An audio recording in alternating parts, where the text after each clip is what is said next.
Et c'est des enfants qui viennent me voir et qui me disent « Pourquoi t'es comme ça? Pourquoi t'as des taches ?» Je leur réponds. Et après, ils sont là en mode « Ah, c'est rien quoi ». Enfin, et ils continuent leur vie parce que oui, c'est rien.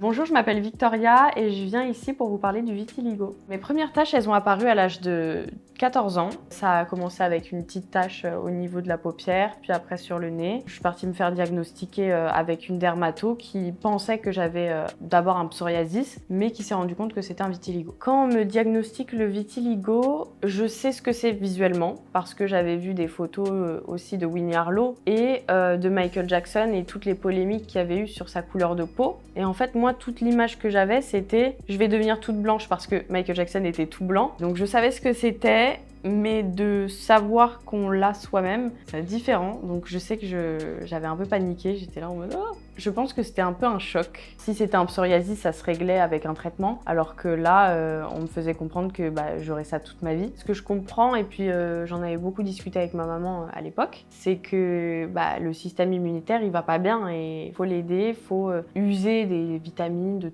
tous les compléments alimentaires bons pour la santé. Enfin bref, j'ai 14 ans et j'ai un problème de santé, c'est un peu problématique, donc voilà. Les premières choses qu'on m'a dit, c'est fais attention au soleil, tu n'as plus de mélanine, donc tu as des risques de cancer de la peau. Donc voilà, j'avais l'information vraiment médicale qui me faisait un peu paniquer, je me mettais beaucoup de crème solaire, je m'exposais pas. Je me souviendrai toujours, c'était au collège du coup, j'étais dans la cour de récréation, sous le préau, avec une tonne de crème solaire sur mon visage et je vois mes amis qui jouent au loin au soleil. Je me disais mais c'est ça ma vie? Et psychologiquement, j'ai mis quelques mois à accepter mon vitiligo. Les gens ils sont méchants, les garçons sont méchants, j'ai eu beaucoup de critiques. Vu que moi-même je l'acceptais pas, les critiques elles étaient douloureuses. Alors que si je l'avais accepté dès le début, enfin tu me fais une critique, si j'y crois pas, y a pas de souci quoi. Au début, c'était pas aussi visible que là, aujourd'hui, sur mon visage. C'était vraiment une tache que j'arrivais à camoufler avec un peu de fard à paupières et un peu de fond de teint sur le nez. Mais ça s'est développé après au cours des mois. Et